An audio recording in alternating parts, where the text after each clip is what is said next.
శ్రీమాత్రే నమ. జయ గురు దత్తాత్రేయ నమ. ఈ వీడియోలో మనం మకర రాశి వారికి 2026 మే నెల మాస ఫలితాలు పరిశీలిద్దాం. మకర రాశి వారికి ప్రస్తుతం శని 3వ స్థానంలో ఉన్నప్పటికీ కూడా సరైనటువంటి అభివృద్ధి అన్నది రావడం లేదు. దానికి ఇతర గ్రహాలు కలయడం వల్ల అనుకోవచ్చు. ప్రస్తుతం కుజుడు తృతీయ స్థానంలో శని భగవానుడితో కలిసి ఉండడం వల్ల కొన్ని అవకాశాలు దగ్గరగా వచ్చి మిస్ అవ్వడం జరుగుతూ ఉంటుంది. అలాగే కొత్త ప్రయత్నాలు కొన్ని వాయిదా పడుతూ ఉంటాయి. చేస్తూ ఉంటారు, చేయలేకపోతూ ఉంటారు. ఉత్సాహంగా ప్రారంభిస్తారు, మధ్యలో ఆపేస్తూ ఉంటారు. ఇప్పుడు ఈ 11వ తారీఖు నుంచి కుజుడు చతుర్థ స్థానమైనటువంటి మేషరాశిలో ప్రవేశించడంతో శని భగవానుడు ఒక్కడే మీకు 3వ స్థానంలో సంపూర్ణ ఫలితాలు ఇవ్వడం వల్ల కంప్లీట్గా మీ యొక్క కొత్త ఉద్యోగ ప్రయత్నాలు చాలా వరకు ఫలించే అవకాశాలు ఉన్నాయి. దాని తర్వాత ఈ కుజుడు చతుర్థ స్థానంలోకి మారడంతో మరి కొంతవరకు కుజుడికి స్వక్షేత్రం అవడం వల్ల ఇక్కడ రుచిక మహాపురుష యోగం అనే పంచమహాపురుష యోగ ప్రభావం వల్ల స్థిరాస్తి కొనాలనే మీ ఆలోచన నెరవేరుతుంది. అలాగే రియల్ ఎస్టేట్ రంగంలో ఉన్న వాళ్ళకి, కన్స్ట్రక్షన్ రంగంలో ఉన్న వాళ్ళకి, అలాగే వివిధ పోలీస్ డిపార్ట్మెంటు వగైరా ఈ ఎక్సైజ్ డిపార్ట్మెంట్లో ఉన్న వాళ్ళకి చాలా టాలెంటెడ్గా వారి యొక్క డ్యూటీ నిర్వహిస్తారు. అనూహ్యంగా మీకు మీ యొక్క ఎసెట్స్, మీ దగ్గర ఉన్నటువంటి ఆస్తుల విలువ పెరగడం వల్ల మీకు వ్యక్తిగతంగా మార్కెట్లో మీ వాల్యూ కూడా పెరిగే అవకాశం ఉంది. కంప్లీట్గా మీరు స్థిరాస్తి మీద పెట్టుబడి పెట్టడం కూడా ఈ సమయంలో జరుగుతూ ఉంటుంది. ఇక ప్రధానంగా ఈ రవి మీకు అష్టమాధిపతిగా చతుర్థ స్థానం సంచరిస్తున్నప్పుడు ఏదైనా ప్లేసు మారడం జరుగుతుంటుంది. బలవంతంగా అయినా ఉన్న సీట్ నుంచి వేరే సీట్లోకి మారడం కానీ, ఉన్న ఊరు నుంచి వేరే ఊరుకో, ఉన్న ప్లేస్ నుంచి వేరే ప్లేస్కో మారడం జరుగుతుంటుంది. ఇవన్నీ కూడా మీరు తొందరలో కొత్త ఇంట్లోకి మారడం కానీ, ప్రభుత్వ క్వార్టర్స్లోకి మారడం కానీ జరిగే అవకాశం ఉంది. కాబట్టి తదనంగా మీరు ప్లేస్ మారే అవకాశం ఉంది. విద్యార్థులకి మీరు ఉన్నటువంటి చోట్లో కాకుండా వేరే ప్రాంతంలో ఏదో పెద్ద సిటీలో ఈ సీటు, కాలేజీ సీట్ లాంటిది కూడా రావడం జరుగుతుంటుంది. అయితే ఇంకా బుధుడు భాగ్యాధిపతిగా అక్కడ ఉండడం వల్ల కంప్లీట్గా మీకు విద్యార్థులకి అనుకూలంగానే ఉంటుంది. అయితే కొన్ని కొత్త అవకాశాలు కూడా మీకు రావడం జరుగుతూ ఉంటుంది. ఇదే కాంబినేషన్ అంతా కూడా 15వ తారీఖున మే 15 తర్వాత 5వ స్థానంలోకి రవి అలాగే బుధగ్రహం కూడా మారడం జరుగుతూ ఉంటుంది. ఇది సాధారణంగా మీరు ఉద్యోగంలో మారాలనే మీ ఆలోచన చాలా వరకు నెరవేరుతుంది. కొన్ని కొత్త అవకాశాలు కూడా మీకు రావడం జరుగుతూ ఉంటుంది.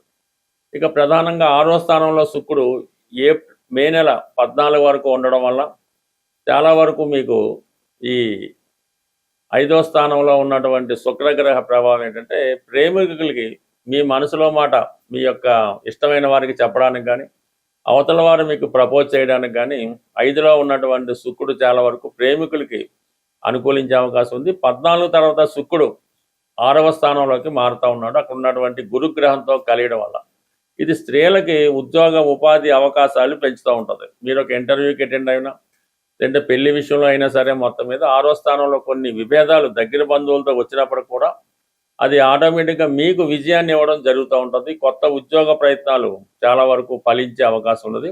అలాగే సంపాదన పెరుగుతూ ఉంటుంది అన్నమాట. మీరు 2 రకాలుగా కష్టపడి ఇంకా ఎక్కువ శ్రమపడి మీ యొక్క ఆదాయాన్ని పెంచుకోవడానికి కూడా ఈ గ్రహస్థితి మారుతూ ఉంటుంది. అంటే చాలా వరకు ఈ నెలలో ఈ గ్రహాలు కొన్ని సొంత స్వక్షేత్రాల్లోకి మారడం, ఇవన్నీ కూడా ఈ రాశి వారికి కొంతకాలంగా ఎదురవుతున్నటువంటి ఇబ్బందుల నుంచి చాలా వరకు బయటపడే సూచనలు కనబడుతూ ఉంటాయి. అయితే ఎక్కువగా ఈ కుటుంబ స్థానంలో ఉన్నటువంటి కేతువు ఈ కుటుంబ సభ్యుల మధ్య వచ్చినటువంటి విభేదాలు, మీ మాట కుటుంబ సభ్యులు వినకపోవడం, ఎవరు ఇష్టం వచ్చినట్టు వాళ్ళు ప్రవర్తించడం, ఇవన్నీ కూడా మీకు చాలా నిరాశ కలిగిస్తూ ఉంటాయి. అలాగే కొన్ని మంచి కార్యక్రమాలు, మంచి పనులు కుటుంబ శ్రేయస్సు కోసం చెప్పినా కూడా అవి తిరిగి మీకు ఇబ్బందికరంగా, అవమానకరంగా కూడా మారడం జరిగే అవకాశం ఉంది. కాబట్టి చాలా వరకు జాతకుడు కుటుంబ సభ్యుల యొక్క ఆలోచనలకి, వారి ఇష్టాలకి అనుకూలంగా వెళ్తేనే మంచిది తప్ప మీ యొక్క ఆలోచనల్ని వాళ్ళ మీద బలవంతంగా రుద్దినప్పుడు వారి నుంచి వ్యతిరేకత రావడం జరుగుతూ ఉంటుంది. కొన్ని సందర్భాల్లో కుటుంబం విడిపోవడానికి కూడా ఇది కారణం అవుతుంటుంది. కాబట్టి సాధారణంగా కుటుంబ సభ్యులతో వ్యవహరించినప్పుడు చాలా జాగ్రత్తగా ఉండడం మంచిది. మనం ప్రతి నెల ఏదో పరిహారం తెలుసుకునే ప్రయత్నంలో ఎవరైతే తీవ్రమైనటువంటి ఆర్థిక ఇబ్బందుల్లో ఉన్నవాళ్ళు ఈ రెమెడీ అన్నది ప్రతి మంగళవారం చేయవలసి ఉంటుంది.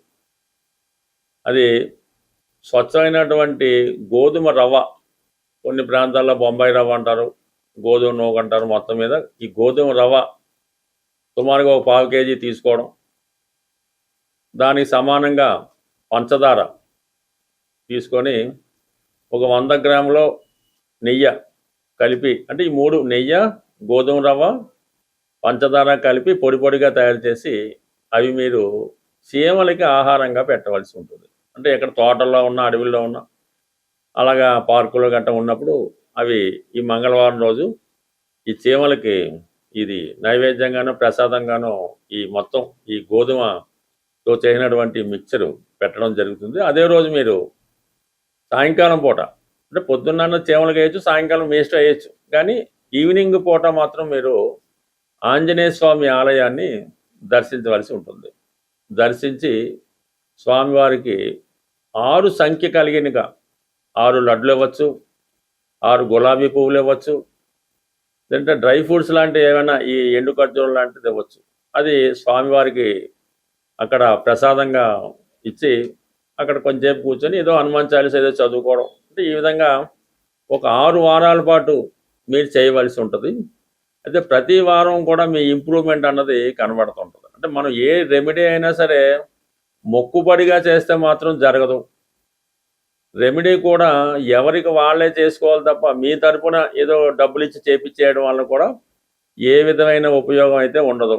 అందువల్ల ఏంటంటే మీరు శ్రద్ధతో, నమ్మకంతో ఈ పరిహారం చేయడం వల్ల కంప్లీట్గా మీ యొక్క ఆర్థిక సమస్యలు ఒక 6 వారాల్లో తీరిపోవడం జరుగుతూ ఉంటుంది.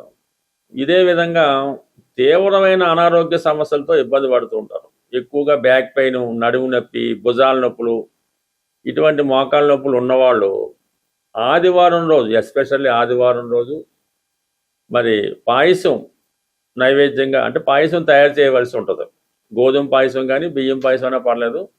ఆదివారం రోజు తూర్పు దిక్కున ఉన్నటువంటి సూర్య భగవానుడికి నైవేద్యంగా పెట్టి అది మీ కుటుంబ సభ్యులే తీసుకోవడం జరగాలి. అంటే కేవలం 3 వారాలు మాత్రం ఈ సూర్య భగవానుడికి పాయసం నైవేద్యం పెట్టడం వల్ల ఓపిక ఉంటే ఆదిత్య ఉదయం వినడం. అయితే ఆదివారం కంప్లీట్గా మీరు నియమంగా ఉండాలి.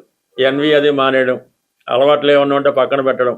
ఈవెన్ పాన్ కిల్లి నవలేవారు కూడా ఆ రోజు కిల్లి నవలడం అన్నది మానేసి కొద్దిగా పవిత్రంగా జాగ్రత్తగా ఉండడం వల్ల ఇది అనారోగ్యపరంగా ఉన్నటువంటి మీ సమస్యలకు శాశ్వత పరిష్కారం అన్నది రావడం జరుగుతూ ఉంటుంది.